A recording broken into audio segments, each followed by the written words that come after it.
What is up, everybody? We are here, and we got some news in the Dragon Quest VII world. It was announced that we are getting Dragon Quest VII Reimagined. So let's take a look at the announcement trailer for this really quickly. And guys, do remember if you're new to the channel and you like what you see, hit the subscribe button and follow along with what we do here. Hit that like button, comment down below what your thoughts are on this, and here we go.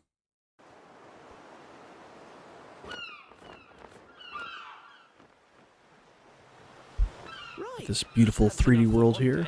Time for me to head back to the castle. And remember, Voice acting. not a word about this place to anyone. There's more to the world than this island, and we're going to prove it. Okay, 1, 2, 3. Now, the only version I've played of this is the original PS1 version, so I'm not sure if in the other releases of this, some of this stuff exists, so, pardon my ignorance within that. But yeah, the game, I think, looks really good. And some of the characters look a little weird. Began with a spark of curiosity. Like, if I pause this, Guided by a mysterious... pause that, go back just a tiny bit for a second here. Well, I'm back a lot further than I wanted to. 2, 3. On Kiefer here.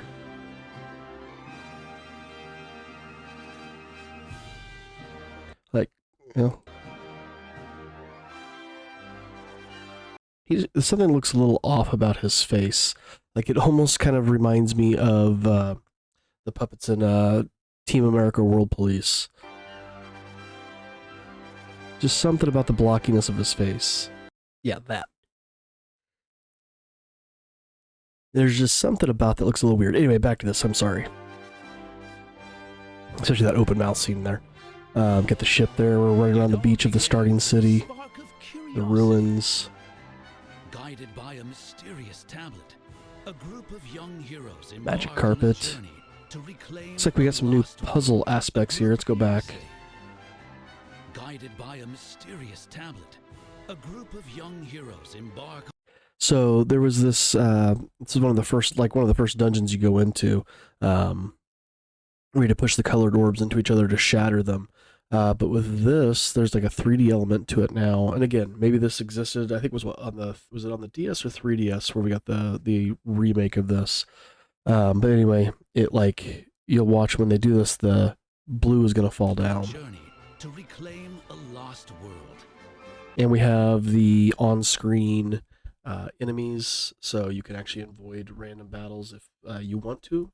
Again, not sure if that was in the re-release of it or remake of it for the 3DS, but I know that it is for 8 and I guess 11 as well.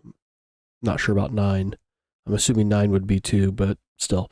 As they venture into the unknown, they'll encounter mighty foes and a myriad of twists and trials. What awaits them beyond it all? Or they're going to make the water spirit still, like, horny as hell in this. Or they're going to redo her dialogue a little bit. Especially with the voice acting.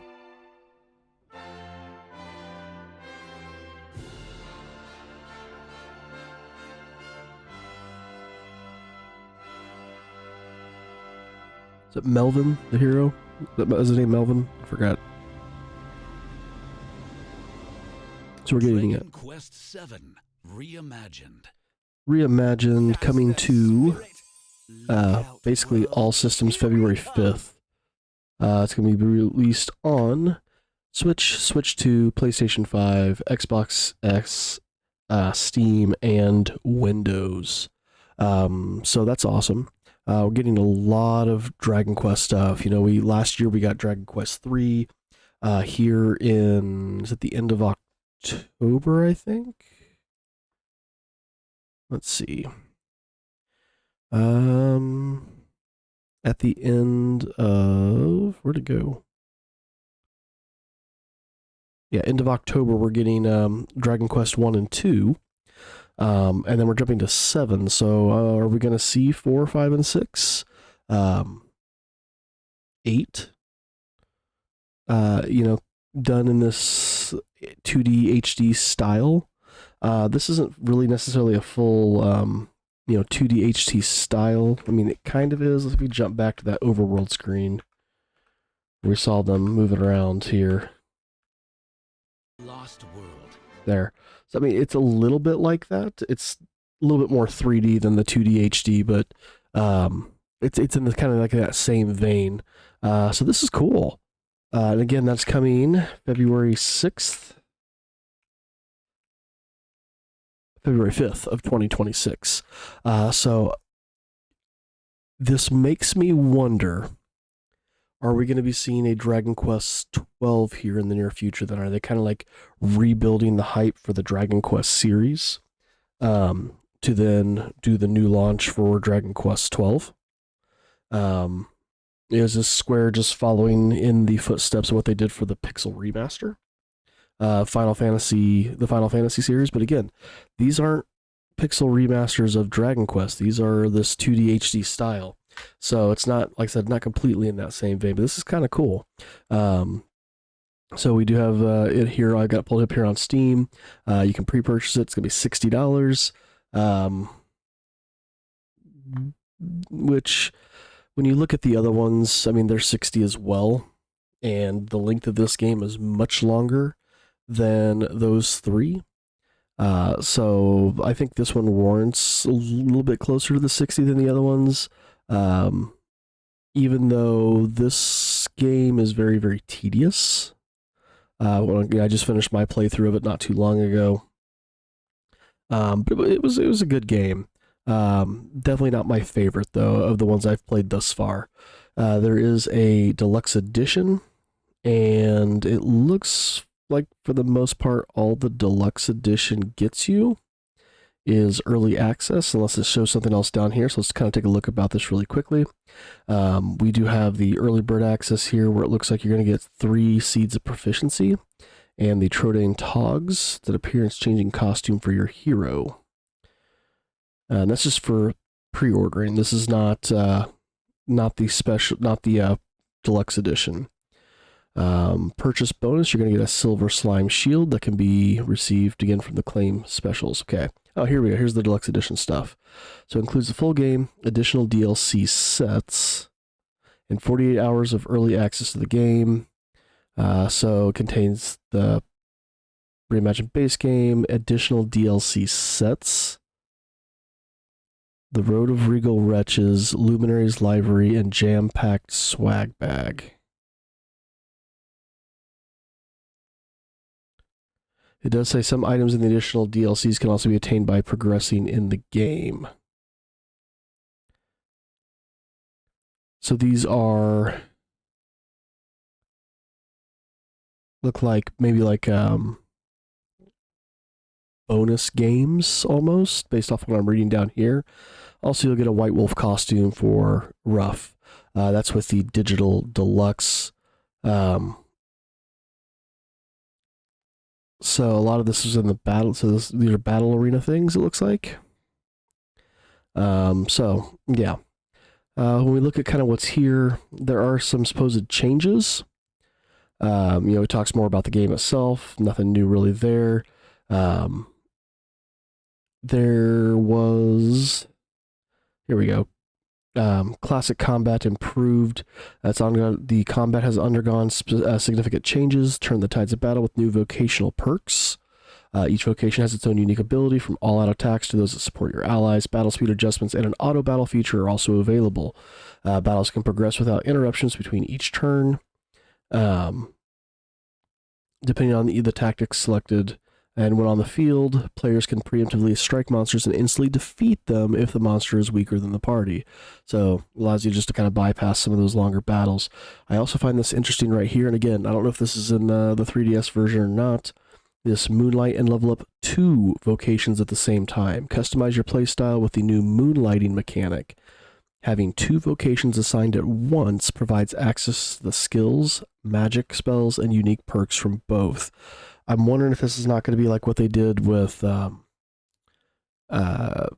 Fantasy XI, where you can have the one job and the other one stays at like half the level or something like that. Or if this is going to be like they just level up together, which honestly I wouldn't hate too much for this game, because with how the leveling system worked, it was a grind for some of those jobs, especially if you got into a job that really isn't going to do a whole heck of a lot.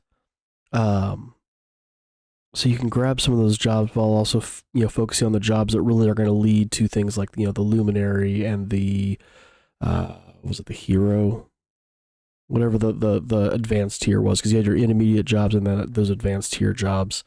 That would really help out with stuff like that. So I don't hate that. It definitely makes the grinding a little bit more tolerable, because this was definitely a very grind heavy game. But it does look good. I like the look of it. Hopefully it does well. I know the other that Dragon Quest III has done very, very well. The HD 2D remake, hopefully 1 and 2, will also be good as well when they release at the end of October. And when we get this at the beginning of February, hopefully it's good too. And one of the things I like to note, so we had almost a year between the Dragon Quest III HD remake and then the Dragon Quest 1 and 2, shy by about just over 2 weeks, to being a year apart. This guy, on the other hand, I mean, we're going to be getting what? So November, December, January. I mean, basically just over 3 months after the 1 and 2 remake releases. So it makes me wonder, are we going to see 4, 5, 6, and 8 re-released? And I wonder, once we get through those, are we going to see a 12? I don't know.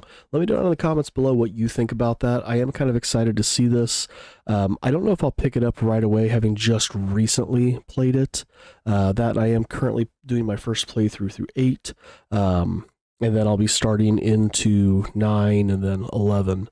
And maybe once I'm done with 11, maybe I'll go back and, go through these new HD remakes that we had gotten. But try to pick them up on a sale when they hit a sale or something like that. Because honestly, I haven't even bought them yet. I was going to, and I missed when they first popped out on a sale, or at least for 3. I missed its last sale, so I'll have to do that when maybe it hits a sale again. But anyway, this is cool. I'm excited for this. Hopefully, it's better than the original. But we'll see when we get there with it. So we're going to call that here. Thanks for watching, guys. Again, if you are new to the channel and you do like what you see, hit the subscribe button and follow along with what we do here. Hit that like button, comment down below. Thanks for watching, and we'll see you in the next one.